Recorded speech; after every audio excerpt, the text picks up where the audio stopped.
How to send or share Excel file through Gmail. Hello everybody, welcome back to the channel. Today I'll guide you on how you can send or share Excel file through Gmail.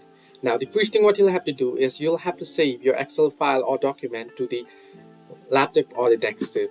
Now here if I open up File Manager here and head into Downloads, you can see I've downloaded a sample Excel file here. It'll be in the form of XLS here, as you know. Now what you want to do next is open up Gmail. Once you have downloaded your Excel file to your laptop, simply head into your browser and on Google browser search in for gmail.com and your Gmail should open up if you are logged in already, or if you haven't logged in you can log into your account. Now here I'm already logged into my account, so you can see it just opens up. What you want to do is drag your mouse to the left here and you can see the compose option with the pencil icon. Simply click on compose and you'll be able to compose new option here at the right hand side. Now simply enter the recipient name or email here. I'll just type in VPN here and I'll choose one of my accounts here, and on subject you can type in subject and you can type in message as well. I'll just type in randomly here.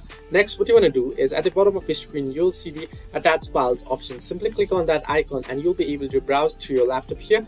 Now what you want to do is head into the folder where you have downloaded the Excel file. In my case here it's on downloads and you can see the very first file, example XLS. I'll just click on it and you'll be able to select it and you can simply click on open and it'll open up here. You can see it's loading up, and once it loads up what you can do is simply click on send and it'll be sent.